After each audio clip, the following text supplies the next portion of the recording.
क्या सोच रहे हैं राजकुमार?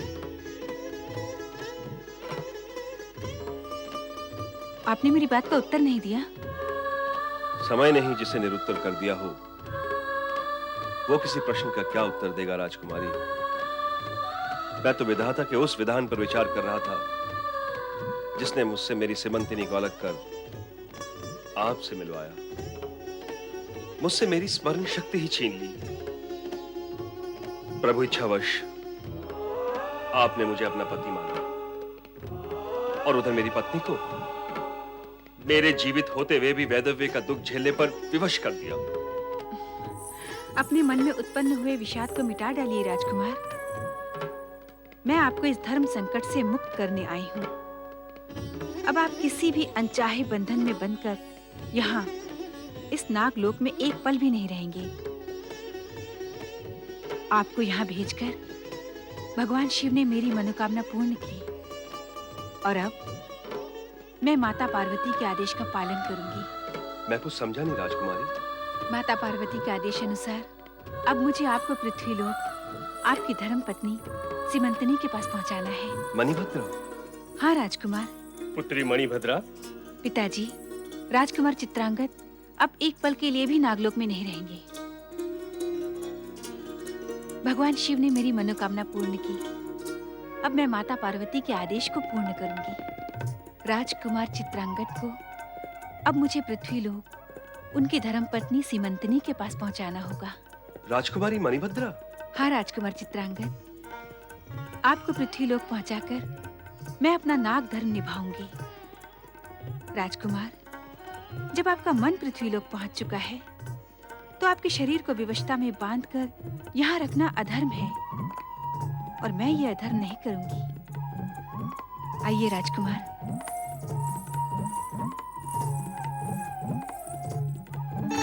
ओम पार्वती पतये नमो नमः।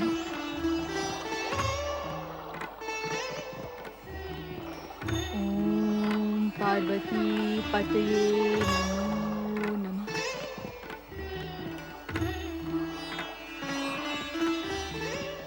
हे माता पार्वती, मुझ पर दया करो, अपना वचन पूरा करो माँ। मेरा सुहाग मुझे लौटा दो, मेरे स्वामी को मुझे लौटा दो माँ। तुम तो सबकी मनोकामना पूर्ण करती हो, फिर इस दुखियारी के भाग्य में ये दुख क्यों माँ, क्यों? ओम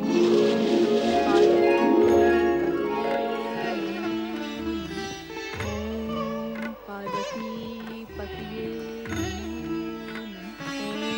ओम पार्वती पतये नमो नमः। मेरी स्वप्नों की राजकुमार माता पार्वती के आदेश से मैं तुम्हें सीमंतनी को सौंपने आई हूँ। तुमने इतने समय तक नागलोक का आतिथ्य स्वीकार किया, उसके लिए मैं तुम्हारी आभारी रहूंगी। नहीं राजकुमारी मणिभद्रा, उपकार तो तुमने मुझ पर किया है। मैं आभारी हूँ तुम्हारे उपकार के लिए। कितना बड़ा त्याग किया है तुमने मेरे और सीमंतनी के लिए।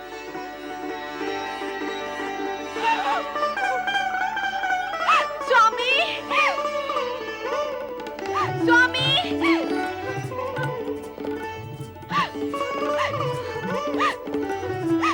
स्वामी!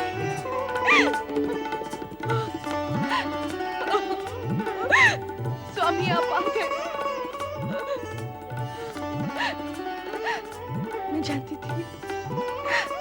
मैं जानती थी कि आप अवश्य आएंगे। मेरा मन कहता था कि आपके दर्शन अवश्य होंगे। सीमंतनी, मुझे तुम्हारे पास लौटा लाने का श्रेय नागलोक की राजकुमारी मणिभद्रा को है। हम दोनों इनका जितना भी उपकार माने कम है। इस शुभ मिलन का श्रेय मुझे क्यों? ये तो माता पार्वती की कृपा का परिणाम है। हम सबको मिलकर भगवान शिव और माता पार्वती का उपकार मानना चाहिए। सत्य है राजकुमारी मणिभद्रा, माता पार्वती की कृपा के कारण ही मैं अब तक जीवित रह सकी। उन्होंने ही मुझे विश्वास और आधार दिया। मेरे पिता नागराज वासुकी ने राजकुमार चित्रांगद को 10 सहस्त्र नागों का बल प्रदान किया है। अतः पृथ्वीलोक पर युद्ध में अभिनय कोई पराजित नहीं कर सकेगा। अर्थात पिता और पुत्री दोनों ने ही हम दोनों पे उपकार किया है। इस सत्य को इस प्रकार कहो ना कि भगवान शिव और माता पार्वती ने हम सब पर उपकार किया है। उनकी कृपा तो अदृश्य है, किंतु तुम्हारा उपकार तो प्रत्यक्ष ही प्रकट है। निसंदेह नाग जाति महान है राजकुमारी मणिभद्रा।